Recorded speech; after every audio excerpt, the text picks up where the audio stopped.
Welcome to our video titled Divine Judgment Reversal, Pharaoh's Cruelty, and God's Intervention. The narrative commences with the first chapter of Exodus, detailing Pharaoh's merciless command to eliminate Hebrew male infants by drowning them in the Nile River. The river, usually a beacon of life amidst Egypt's barren expanses, is transformed into a device of death under the reign of this relentless ruler. Pharaoh, the symbol of terrestrial power, is propelled by a mixture of trepidation and unease. He perceives the growing number of Israelites not as his equals, but as a menace to his rule. In a desperate attempt to dominate and control, he announces a harsh edict. Every newborn Hebrew boy is to be thrust into the Nile, their untarnished lives offered up in the pursuit of sustaining power. The Nile River, which was once a wellspring of nourishment and existence, morphs into a burial ground for the blameless. The despair of the Israelites, shackled by Pharaoh's dictatorial governance, is almost tangible. Their lamentations reverberate through time, serving as a chilling memento of the depths to which mankind can plunge when driven by fear and a thirst for dominance. Despite these somber circumstances, the Israelites tenaciously hold on to hope, a hope deeply rooted in the assurances of a God who never breaks his covenant.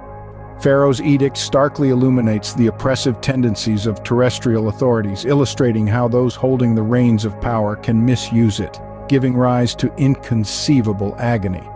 It serves as a spine-chilling reminder of human wickedness and the extent to which fear and power can warp the human soul, instigating unspeakable acts of violence. Nevertheless, this bleak chapter in the Israelites' history does not mark the end of their tale. Instead, it prepares the ground for a celestial intervention destined to emancipate the Israelites from their chains and bear powerful witness to God's justice and compassion. This heinous act epitomizes the depths of human wickedness and the oppressive character of terrestrial authorities. However, as we will explore in the forthcoming scenes, even in the presence of the darkest evil, God's beacon of justice, mercy, and deliverance never ceases to glow. Join us as we continue to delve into this profound story of divine judgment reversal. But even in the face of such tyranny, God's divine plan begins to unfold. The stage is set for the emergence of two remarkable individuals, Moses and Aaron, chosen by God as his instruments of deliverance. Born into a world of oppression and fear, Moses, a Hebrew by birth, was raised in the heart of Pharaoh's palace, while Aaron, his elder brother, lived amongst the Hebrews, sharing in their hardships.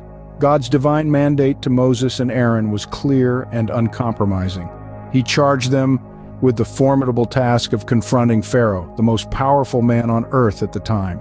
The mandate was not just to negotiate the release of the Hebrews, but to demand it, to declare the authority of the God of Israel over the gods of Egypt. Moses and Aaron were tasked with delivering God's message to Pharaoh, "Let my people go, so that they may worship me."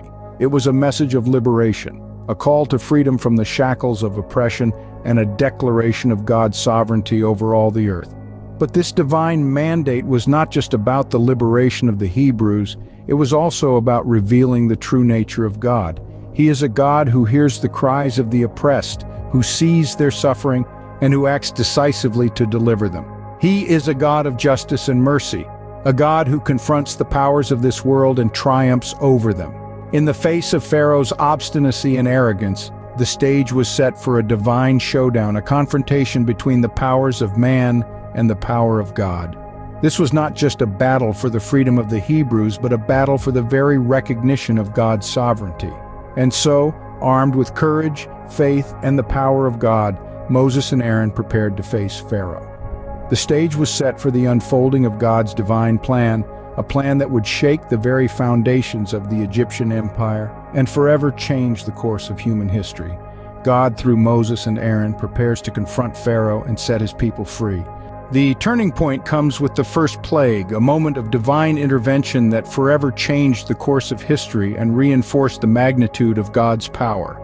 Here we see Moses and Aaron standing before Pharaoh. As instructed by God, Aaron lifts his staff and strikes the waters of the Nile.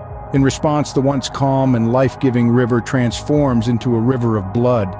This was not a random act of punishment, but a symbol laden with profound meaning. The Nile, a source of life for Egypt, was now a river of death. The very waters that Pharaoh had used to execute his cruel decree against the Hebrew infants was now a testament to God's judgment. God was not only demonstrating his power over Pharaoh and the gods of Egypt, but was also illustrating a significant truth that he is the ultimate source of life and death. The Nile, which symbolized life and fertility in Egyptian culture, was now a stark reminder of the mortality that lies at the heart of all earthly existence. In transforming the Nile into blood, God was also highlighting his sovereignty over creation. He was showing that the forces of nature, often worshipped by the Egyptians as deities, were under his command. The Nile, revered as a god, was now under the control of the one true God. This first plague served as a powerful wake-up call for Pharaoh and the Egyptians. It was a divine declaration that God would not stand by and allow his people to be oppressed. The river that once brought death to Hebrew infants now becomes a sign of God's judgment upon Egypt. And so the first plague marked the beginning of a series of divine interventions that would ultimately lead to the liberation of the Israelites. It was a declaration of God's justice, a reversal of Pharaoh's cruel decree, and a testament to God's unfailing love for his people. As the narrative continues, we witness the devastating impact of the subsequent plagues. Each plague is not just a random act of divine power, but a calculated demonstration of God's control over the natural world, a world that the Egyptians, in their pride, believed they had mastered. The second plague, the plague of frogs, is a direct challenge to the Egyptian goddess Hecate, who was often depicted as a frog. God's message is clear: he is the one true God, and he will not be mocked. Then comes the third plague, gnats. This plague signifies the pervasiveness of God's judgment. These tiny creatures, often overlooked, become instruments of divine retribution, reminding us that nothing is too insignificant for God to use in his plan. The fourth and fifth plagues, wild animals and livestock disease, further illustrate God's control over every aspect of creation. They serve as a stark contrast to the Egyptian gods associated with animals, once again highlighting the supremacy of the one true God. The sixth plague, boils, is particularly poignant. It affects the Egyptians personally, causing physical pain and discomfort. This plague is a direct attack on their sense of security, further emphasizing God's power and judgment. The seventh plague, hail, brings destruction from the heavens. This is a direct challenge to Nut, the sky goddess, and a stark reminder that God is not confined to earthly realms. His power transcends all boundaries. The eighth plague, locusts, brings devastation to the crops, challenging the Egyptian god of agriculture, Osiris, and emphasizing God's control over sustenance and life. The ninth plague, darkness, is a direct affront to Ra, the sun god, and a powerful symbol of the spiritual darkness that has enveloped Egypt due to Pharaoh's stubbornness. Each of these plagues serves a purpose, highlighting God's power, his control over the natural world, and his commitment to deliver his people. They are not random acts of power, but calculated demonstrations of divine authority. As we journey through these plagues, we witness God's unwavering resolve to liberate his people. His power knows no bounds, his justice is unwavering, and his love for his people is steadfast. Each plague serves as a direct response to Pharaoh's hardness of heart and refusal to heed God's warning. Despite the clear demonstrations of divine power and authority, Pharaoh remains stubborn, further sealing his fate and the fate of his people.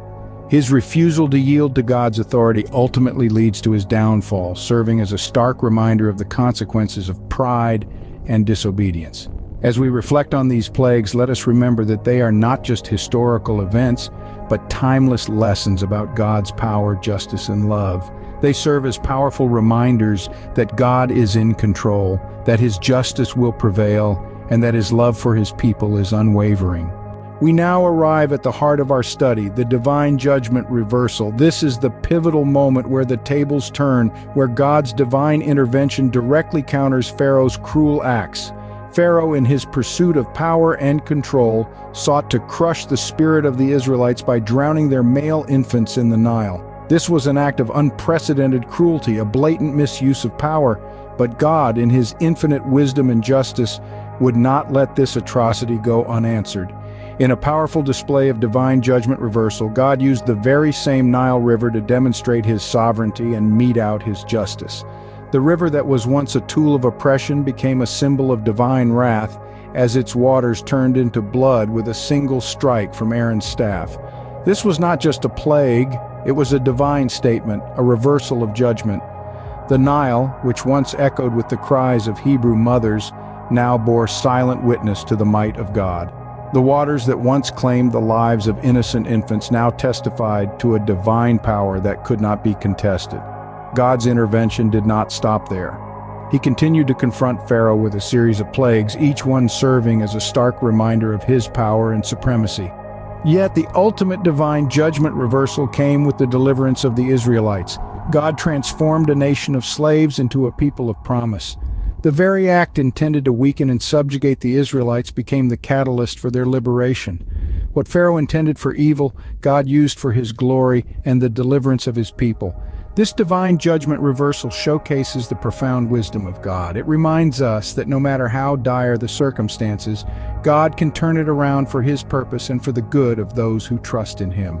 As we draw our study to a close, let us reflect on the profound lessons from these chapters of Exodus. We began our journey with a chilling decree from Pharaoh, a symbol of earthly power and human depravity. He sought to extinguish the light of the Hebrew people, forcing them into servitude and casting their male infants into the Nile. It was a dark chapter in human history, a stark reminder of the depths to which humanity can sink when driven by fear and pride. Yet even in the face of such cruelty, the divine plan was set into motion. We saw a glimmer of hope as Moses and Aaron stepped onto the stage, chosen vessels of God's divine intervention. They stood before Pharaoh not as mere men, but as representatives of the Almighty, delivering a message of liberation for God's people. The turning point came with the first plague, a divine retribution that transformed the Nile, the very symbol of Pharaoh's cruelty, into a river of blood. This was not just a physical transformation, but a symbolic one. The river that once swallowed the lives of innocent Hebrew infants now stood as a testament to God's justice, a stark reminder of his wrath against oppression and wickedness. As we journeyed through the subsequent plagues, we witnessed the divine hand at work, each one a symbol of God's sovereignty over nature and his unyielding commitment to deliver his people. Each plague served as a direct response to Pharaoh's hardness of heart, a divine counterstroke to his refusal to heed God's warning. In the end, we saw a divine judgment reversal. What Pharaoh intended for evil, God used for his glory and the deliverance of his people. Pharaoh's decree of death became a catalyst for liberation. The river of death became a symbol of God's justice. The plagues that tormented Egypt served as instruments of deliverance for the Israelites. It was a reminder that God can and will use even the darkest circumstances for his purposes.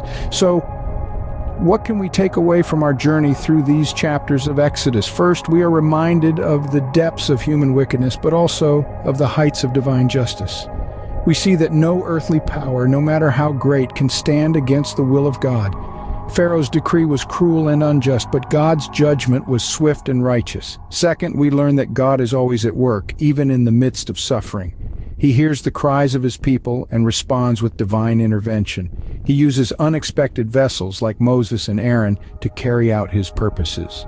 Lastly, we are reminded of the power of divine judgment reversal. God can take what was intended for evil and use it for good. He can transform symbols of death into symbols of life, symbols of oppression into symbols of liberation. In conclusion, let us remember that our God is a God of justice, a God who hears the cries of his people and acts on their behalf. He is a God who can turn the tide of oppression, who can transform a river of death into a river of life, who can reverse the course of human wickedness and turn it into a testament of his glory. Even in the darkest moments of human history, God's justice prevails, and his mercy triumphs over judgment. May we take comfort in his promises and trust in his unfailing love. Amen.